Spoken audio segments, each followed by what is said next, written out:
Tonight on NBC, Jimmy Fallon and Bozeman St. John host the incredible new competition show. I hired 10 creatives from all walks of life. They will be battling it out to see who can impress the world's biggest brands. This is a huge opportunity. This is the battle for the next big idea. This is not play.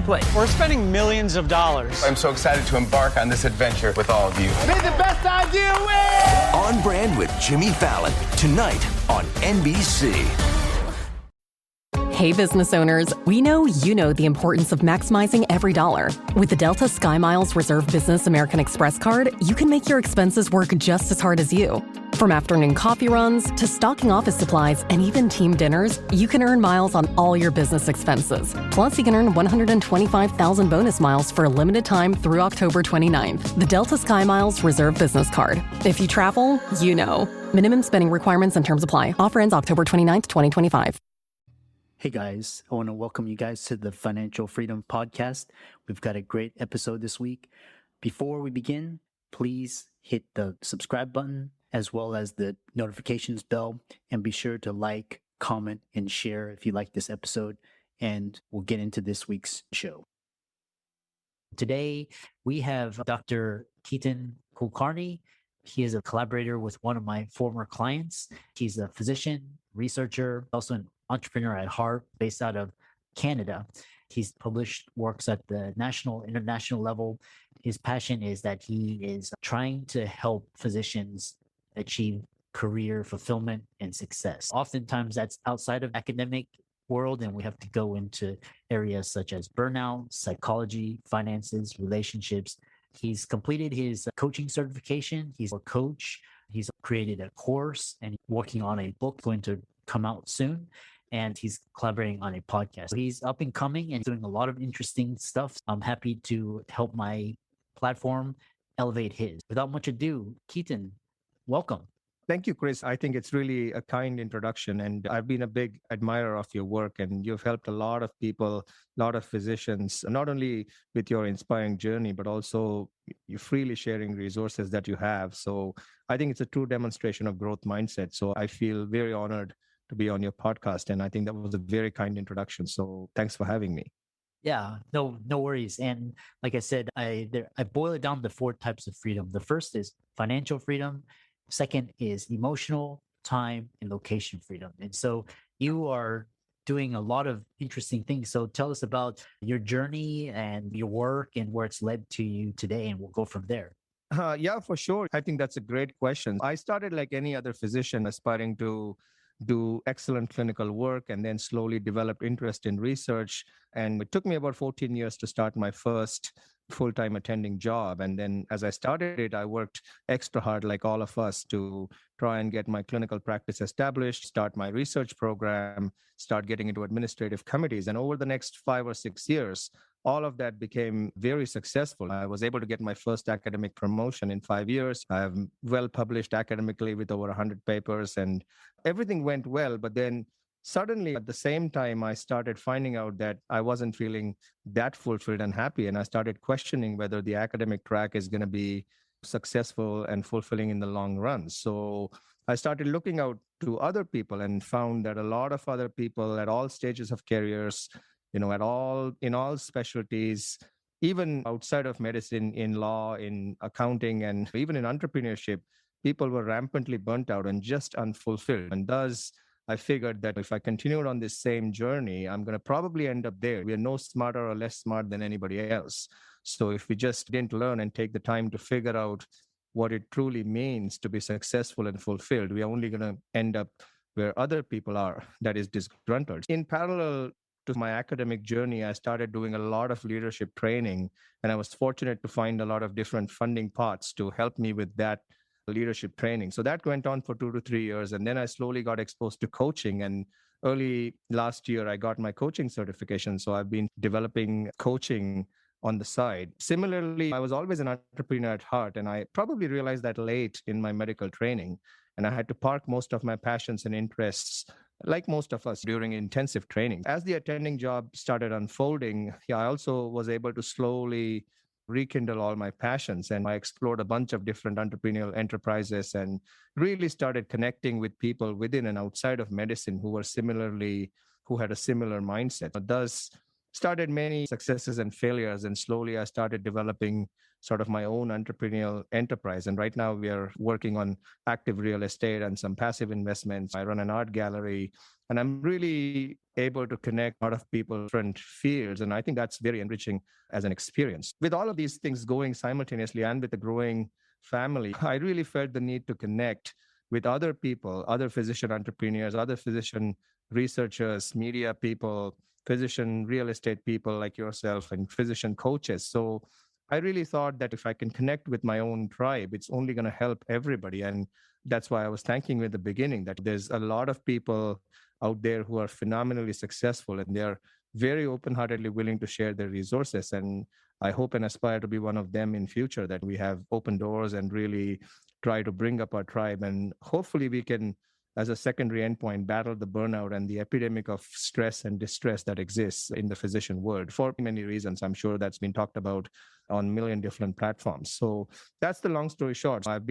Right now, I'm still working on my academic practice. It's been busier than ever before, but without the burnout, because I'm more intentionally doing things I really want to do more and more each day. I still have a very busy research program, but I'm also working on my entrepreneurial journey, developing my real estate, enjoying my art collection and art gallery as a hobby and a business, and then also working on my coaching, and then doing the book, doing the podcast.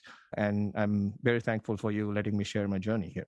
That's a great introduction. And the way I see a lot of physicians and clients' journeys is they usually have a lot of interests, such as yourself, and they try their hand in a lot of different things and do a lot of hobbies. And eventually they come up with their primary purpose and goal and mission. So it's great to see your journey from academia, and then how you're connecting the dots, all of your passions, interests, your skill sets, and now you're starting to move into helping and coach physicians. So I love that, and keep it up. A lot of physicians are in your journey, right before they hit burnout. And how do you recognize it that you have burnout, or we need to take some time away or do something different?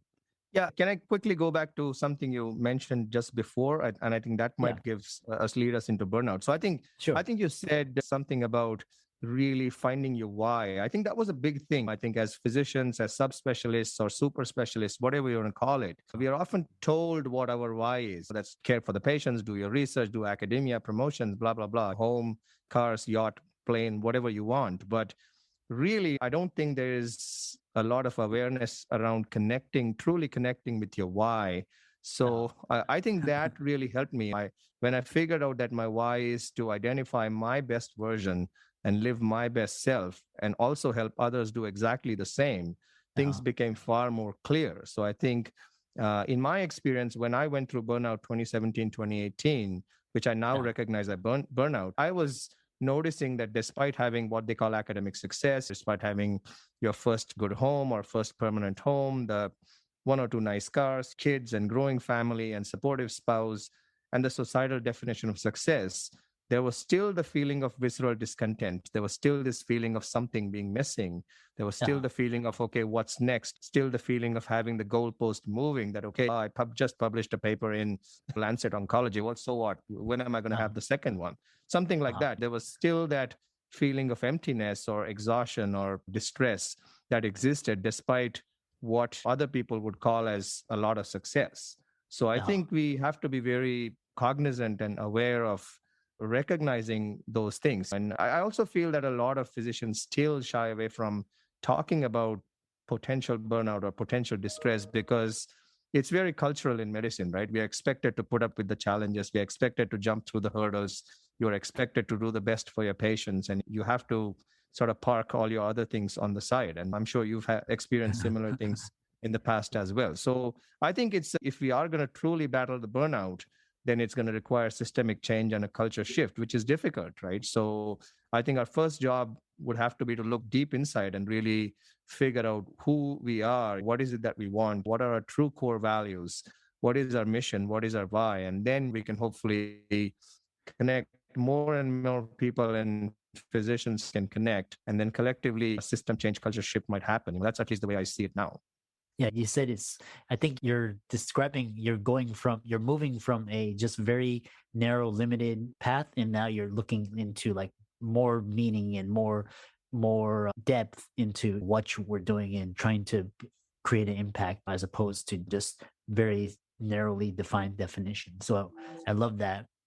Now let's talk a little bit. You talked about the culture, especially the medical culture, the hustle, and all the trappings of success. And let's go into more of how physicians. You published a lot of papers, and now you're writing your book. So a lot of physicians, they're at a point in their journey, they're like they hate their work, but they don't see any options. But you're a Right. good example. So tell us more about that. So you mean the shift from doing just academic work to academic work plus other things? Yeah, how easily translatable like your skills and your experience is into other endeavors. Oh, okay. I see the question now. I think you're 100% right on that one. For the longest period of time, I truly Uh-huh. believed that as a physician, I was only capable of being a physician.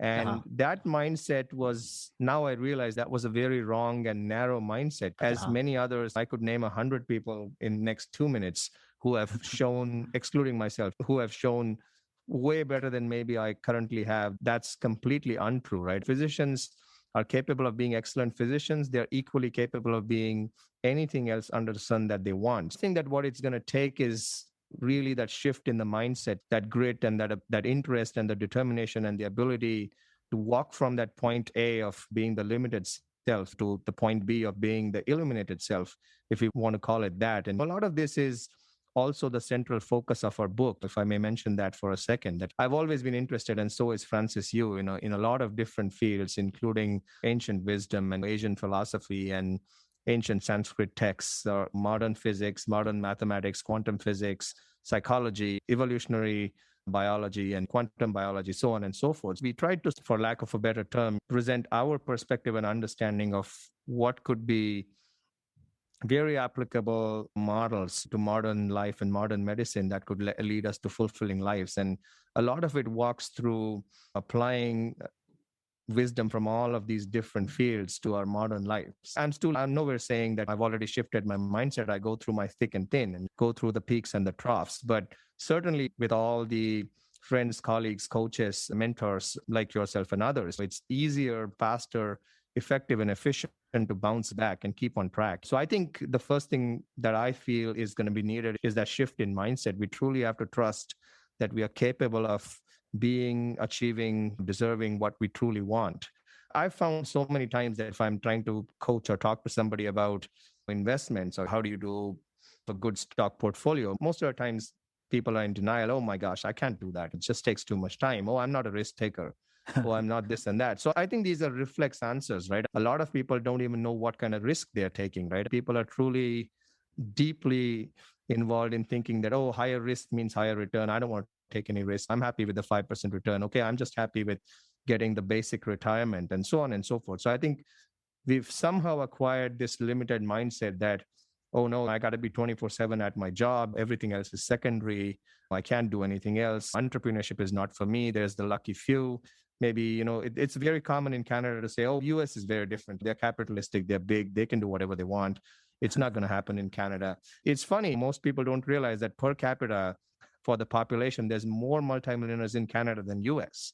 Uh-huh. So it's only a myth that people think money is a tangible asset. That's why I'm using a monetary example. But I think that it is a mindset shift and more awareness into all of these things. And the more come up with their stories, the better it's going to be. I think Naveen Goel just recently published one of his books, and he really outlines this exact thing, that he interviewed a range of physicians who have been successful in other things outside of medicine, including medicine. And fortunately, he also interviewed me. And I think it's a very inspiring book. It shows beyond doubt that people are capable of a lot and a lot more. He himself transitioned from anesthesia to full-time venture cap, which is a very inspiring story. This episode is brought to you by Indeed. When your computer breaks, you don't wait for it to magically start working again. You fix the problem. So why wait to hire the people your company desperately needs? Use Indeed's sponsored jobs to hire top talent fast. And even better, you only pay for results. There's no need to wait. Speed up your hiring with a $75 sponsored job credit at Indeed.com/podcast. Terms and conditions apply. Big news. Sephora is now on Uber Eats. So if you find yourself facing a beauty emergency, like needing a last-minute gift, or you're just out of your favorite mascara, again, don't panic. We got you.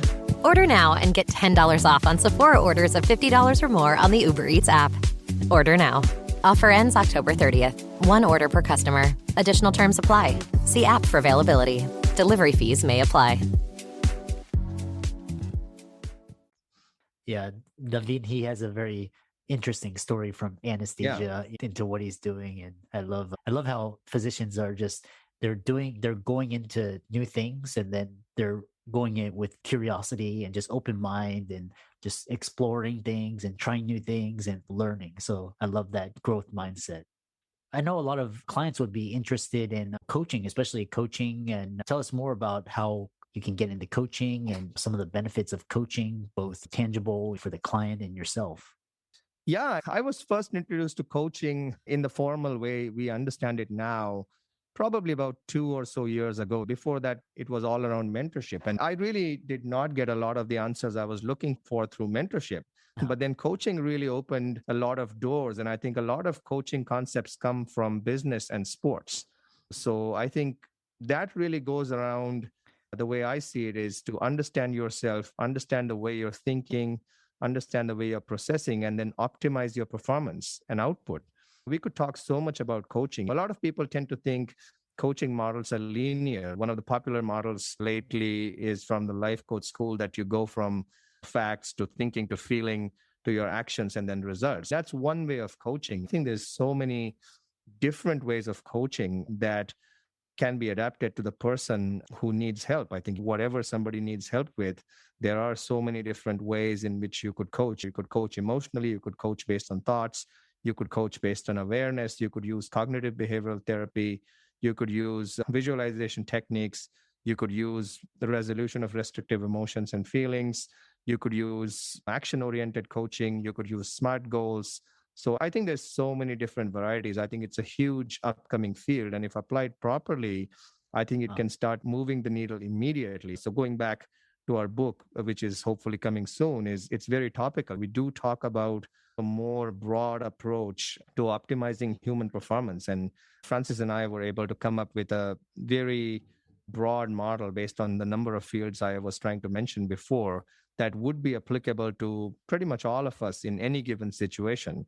And our hope is that that model can be widely applied by people immediately to their lives and start moving their needle in a big way. There's a lot of hacks and biohacking and mental hacking and this and that, or habit formation. But a lot of times people tend to fall back to their initial self. So we've tried to address many of those concerns using a more broad model, which incorporates a variety of different types, or easily could incorporate a variety of different types of coaching. So I think coaching is quite exciting because it really puts the responsibility, the onus on the person. I think that's why I think it's so powerful that if I suddenly say, oh, the New York market is hot, there's no real estate deals to be found. Mentorship would say, okay, go do something else, this and that. Coaching would say, wait a minute, is that truly correct? Do you think your mindset is correct in that, or you're just trying to make an excuse? Is that a limiting belief? So I think it changes everything right in that instant, that it makes us realize that we are ultimately responsible for who we are and what we are going to become. So I think that's where the power is, right? A coaching done by a right coach can really catapult our success, right? It can rapidly escalate our success. I've been coached myself by a number of people, and many times you're just blown away. I've had coaching sessions where you could barely sleep for 2 days because they really challenged your limiting beliefs. They did. It's happened to me that they really get at you and you just destroyed me in a good way. Some completely dismantled before it's joined again. I think it's a powerful tool and we should definitely look at it broadly. And it's very applicable in our medical world, I think, because I think it's just practice of medicine is such a complicated field in itself that even when we are practicing, we are still humans. We are dealing with complex systems. There's a lot of internal conflicts going on all the time. There's administrative politics. There's the academic politics. There's all these complicated strata that happen. There's the hospital politics. I'm not using politics in a good or bad way. I'm just saying the word for its value. There's the complexity of interactions. And coaching can equip with us with this heightened level of awareness, heightened level of understanding, improved communication, and facilitate our performance so that we can really become our true best selves, right? People hopefully, if they apply coaching appropriately, can come back from that limited mindset and have this broad perspective that they can be excellent physicians and whatever XYZ they want to become. Yeah, that's you've said it so eloquently, and you're such a great speaker. I know a lot of clients would be interested in following you, learning about you. Where can they get in contact with you? You've got your course, your website, as well as any parting words of wisdom. Yeah, for sure. Thank you for that feedback. I really appreciate it. Public speaking has been one of my passions, and now I enjoy it on a different level through these discussions and interviews. I think the easiest way to find me is there's not too many people with my name. You can simply email me at my first name followed by P as in Paris followed by last name at gmail.com. So Ketan Karani at gmail.com. And the other way is to find me on Facebook. As many of you may be aware, I run the Savvy Physician group. So I'm on that. And then Francis, you and I often post a number of different things. You can find me through Savvy Physician or email. And my personal website is called savvyphysician.ca. So I think those would be the easiest ways to reach me. And I check my email very frequently. So feel free to connect anytime. Yes, yeah. I know Ketan, he responds very quickly. We'll be sure to include all of the links and all the show notes and all the resources in there.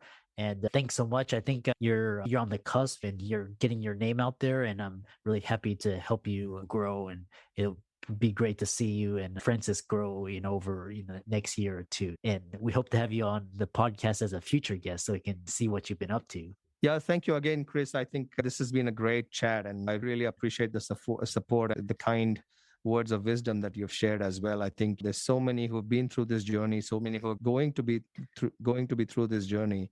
I think all of this help and growth mindset is so needed. You said it perfectly.